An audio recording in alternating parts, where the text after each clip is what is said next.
Hey, it's Mazzy. It's record cleaning time. After 50 plus years, I'm going to clean records.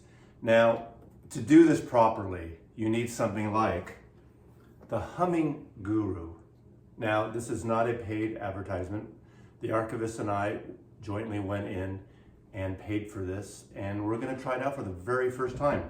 I have the Archivist with us. Welcome, welcome back, Archivist. Thanks, Mazzy. Thanks for having me over to clean records. Yeah. Okay. Now, let me reintroduce the Archivist for people who don't know. She is a real bona fide archivist. She went to schooling for it, graduate school. Can you tell us a little about that for the audience here? Yeah, I went to School of Information at UT Austin, and I got my degree in essentially specializing in archival sciences, and specifically audio-visual materials, recorded sound mostly. So yeah, you got records or tapes or all the derelict old materials, recorded mediums. I am your gal. So it's the preservation of this stuff, right? Is that Yes. pretty much right now? To preserve in our times currently relies on cleaning and digitizing, so that you can put the original up on the shelf and preserve it over the long term and access the digital copy, which is as close to the original as possible. Now, those of you who watch me know that I really don't like to clean records, and that's because it's about the music. But I know people have mocked me for this. Now, what do you say to people who have mocked me for not cleaning my collection? Do you clean all your collection? No, I don't. Which is funny that we went in to buy this together, because we are both people who don't generally clean our records. My professor that I took classes with, hands-on classes for audio materials in grad school, who's the head of the LVJ recorded sound materials collection, she always said the best way to clean your record is to play your record. And I agree. Boom! Boom! And LBJ had huge ears. Remember that? So he could hear everything like that. So I don't think those two things are related, but totally. Well, anyway, the HumminGuru seemed like a sweet spot. You know, there's ultrasonic cleaners like the Jive Guru. I don't know what they're called. A bunch of them are $3,000, $4,000, $5,000, but this runs about $420, give or take. Made in Hong Kong, and it's shipped here. So we are going to fill it up. But I've heard it's really easy to use this thing. We looked at the instructions, and they're kind of wankish, right? They try and do a diligent job, but they're a little confusing. But I've only used one cleaning machine in my life, so this is very different for me. So we're going to go through this now. We're not going to play the music, but we have played several records prior to this. So we're going to do before and after. I think we're going to grab someone off the street and to see if we can test some records too in a little while. But first, I'm going to do my mono original UK Sgt. Pepper Lonely Hearts Club Band by the Beatles, 1967. But first, I've heard this is so easy. Someone said on a comment, you know, Mazzy, you mix martinis, so why can't you mix and clean records? So let me show you how that's done first. Let me ask my assistant here. I have to go put ice in it. I forgot to put ice in it. So. Okay, to mix a martini, you do 2 parts gin. If you use vodka, you're an amateur. I'm using Hendrick's gin here. So 2 parts gin, maybe 2 parts plus a little scotch, right? Do you think a little extra maybe? Okay. You want your glass to be full. Yeah, there we go. So 2 3/4. Then you do just what I do.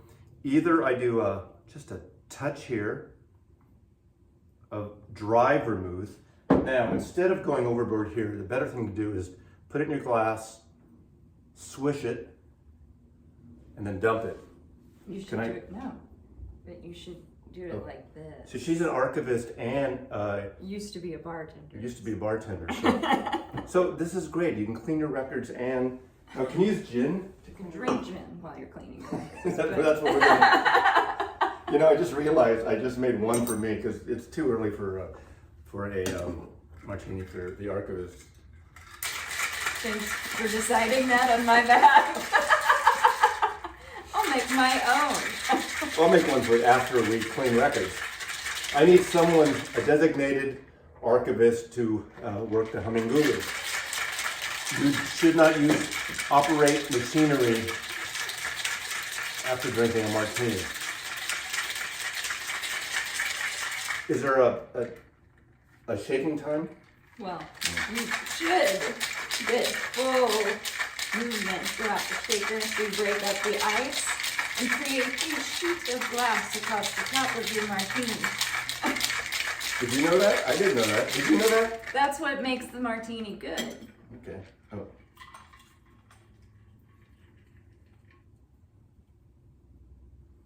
Ooh, wow. Okay.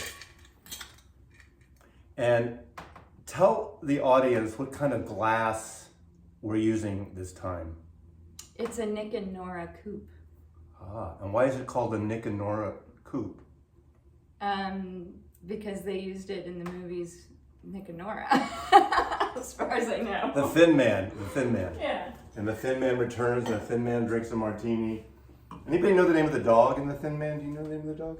I do. It's Dog. No, it's right on the tip of my tongue. Someone in the audience knows, so they're going to write it in the comments. So, okay, we're going to take this. Why don't you explain what you did and what you're using, water and chemicals? And We're using distilled water. Always use distilled water. Always, never tap water, ever. We are using Turgiclean. Turgitol is a cleaning chemical. It's really more of just like what's the word I'm looking for? Surfactant to make the water wetter, if that makes sense. There's some chemistry in there for you. Essentially, Turgitol is the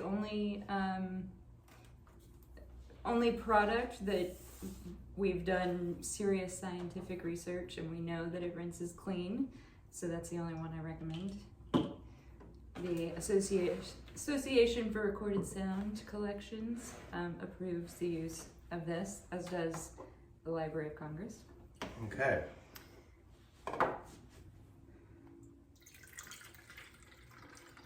We'll do a cutaway here, a close-up of you doing that again. There's a filter on the end here, right? Mm-hmm. I wonder we don't know yet how often do you have to change that filter, do we? We don't know. We don't know.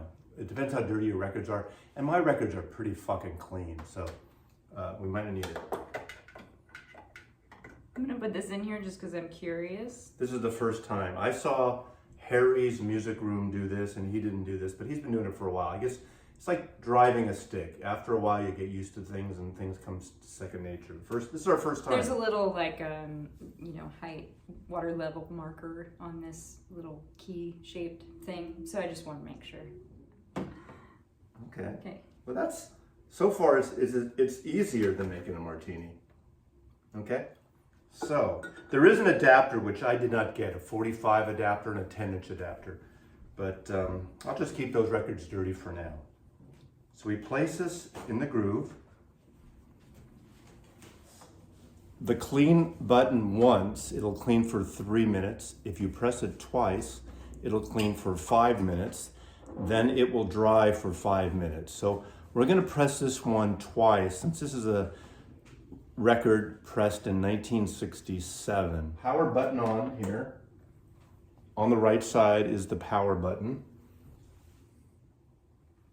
You press it once, twice.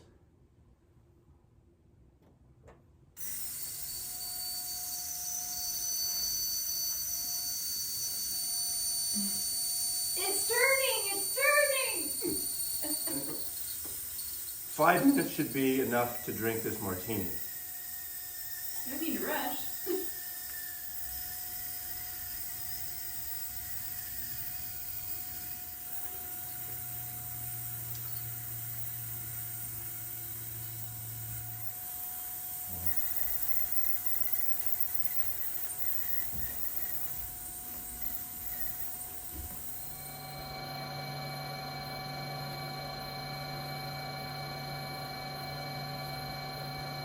Okay, it's stopped. It should be all dry now. So, would you like to remove it?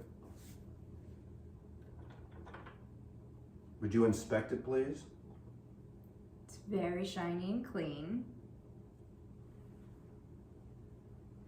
You would not believe that this is an 1967. Now, there are some scratches, but it's not going to take scratches out, obviously. No. But there's absolutely zero dirt anywhere. Yeah, look at it's this. very clean. This is a friggin' shiny copy of Sgt. Pepper's Lonely Hearts Club Band in mono. I'm gonna see if we can actually see any change in the clarity of the water. Can't see much, but I don't know, there might be a little something up in there. I see like Cloudiness. guppies. If you see sea life, that might be a problem. I see one of of those. The different what kinds. are those Siamese fighter fish? What are they called? Chinese fighting fish? Yeah. We're gonna put this one away, and after we clean a few records, we're gonna play them and come back in the end and see how they sound, if we can tell the difference from before when we played them before. Let's see if there's anyone out in the street now with records that we could just do like a blind test. Archivist is going to see if she can find someone with records. We can take this test. Let's see. Hey, you got any records? Records? Yeah, they're dirty. I'm gonna get rid of them. Oh, perfect. Come on in. We're cleaning records. You don't want to clean these. There's no way they're gonna sound good. Let's check them out. Okay. This sounds like a porno film. Hi, what's your name? Lost Mixtapes. I do this. Oh, you have a YouTube channel. I have a YouTube channel. I'm Todd though. That's not like my. Okay, Todd. Lost You Mixtapes got these records are dirty. Where are we going to take them? I'm just gonna throw them away. You know. No, don't. We're cleaning records. Come on up. We have a HumminGuru. You know what that is? No, never. A HumminGuru. A HumminGuru. Quite the setup here. Yeah. The HumminGuru. So what records do you have? Stevie Wonder, Talking Book. Nice. I got Talking Heads, Fear of Music. Willie Nelson, Redheaded Stranger. Excellent. On the Beach. And my second copy of World Record by Neil Young that just can't seem to play right. It's got some noise on the first track. Nice. Let's try that talking book. Oh man, this is pretty dirty. I don't know. Let's see what this can do here.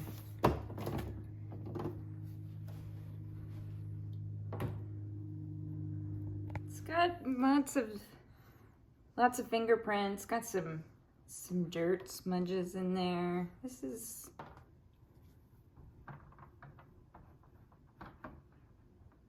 in here. And then all right.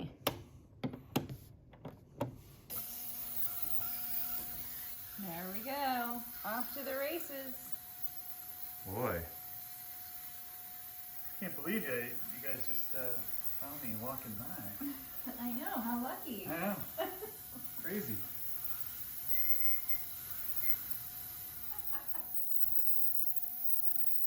Okay, so we listened to records and we cleaned records. We listened before and after. Sgt. Pepper, original mono. Our new friend who was walking by carrying records. What's your name again? Todd. Todd. Mixtapes. I have Oh, a he YouTube channel. has a YouTube channel. What a coincidence. Yeah, go figure. What did you bring? Show the camera. See, come Stevie on. Wonder Talking Book. And tell me how that sounded before.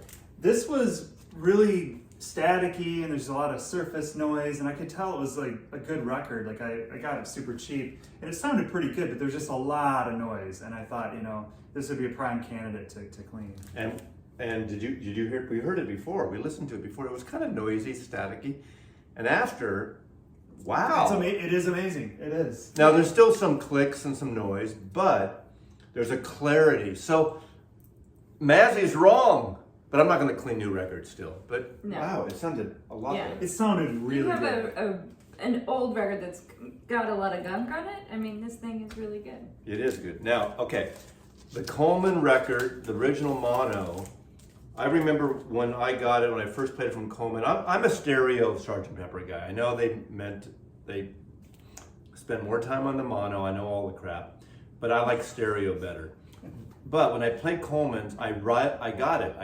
I still like the stereo better, but it sounded amazing, but it sounded very noisy. And sometimes, the noise deep in the grooves, or the record, the grooves are just crammed out and screwed up, and it's going to be noisy. And I don't think this thing's going to usually clear that.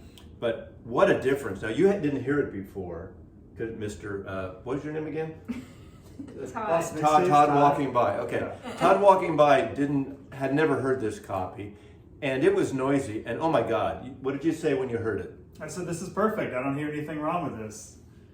Amazing. So I've been telling my audience for years, it's really good to clean the records that are really dirty and leave the ones that are new. But HumminGuru, I mean, we paid for this. We paid money. Yes, good actual money. We paid actual money, Hong Kong dollars, for this. It's something like 35,000 Hong Kong dollars. So when you order it, be careful. It's not really, it adds up to $420. So any closing comments? I think if you got some barn records out there, it's definitely a good investment. I know that, I have quite a lot of records that I got from just the middle of nowhere that could use a spin.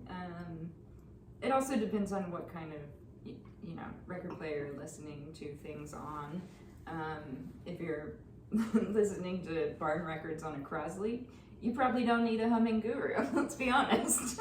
Now we did learn after we pushed it twice and then did a separate drying cycle. We learned there's like an automatic thing that you can do it for a 7 or 10 minute thing. So it's a 2-minute wash cycle or a 5-minute wash cycle with an additional 5-minute dry cycle. And did you learn that in archival school? No, I read the instruction booklet. Okay. Now, what was your name again? Todd. Would you buy a HumminGuru? I would. And honestly, I think I would kind of fit into the category of somebody who would just do this with just about every record he has. Oh, okay. I don't know, not all of them, but I would be like, okay, it's time to go through the Neil Young. You're right, Todd. It's time to go. See you later, Todd. It's time to go. if you're going to clean every friggin' record. Now, I mean, you can always come by and visit and clean your records here if you want. I'm gonna bring a 6-pack. Information. Bring a 6-pack or a bottle, and you're welcome to come to Seattle to Mazzy's. Not everyone is welcome. Mazzy's Music. Bring a jug and clean your records. Don't turn up on the corner. Exactly. So, thank you for watching. I hope you learned something. This is an informative video. It's an instructional video on how to mix a martini and how to clean your records. And I want to thank the Archivist, who has a degree in archival sound audio sciences. Is that what it's called? It's recorded sound archivist. And what's your name? Todd. Todd, are you educated? I mean, what do you do? I got an education. Yeah. Okay. What do I do? Give me your 3 favorite bands. That's all I care about. Oh man. 3 favorite artists. Jesus. I don't know. Okay, he doesn't know. I bet you it's Wilco, Neil Young, and someone else, right? So I'm going to put a link below because he has a channel to. It's called Lost Mixtapes. Lost Mixtapes. I tripled my lips. Lost Mixtapes, and there's a link below. And no, the Archivist does not have a channel. She just guests occasionally on our channel. So thanks very much, and Mazzy loves you. Cheers. Cheers.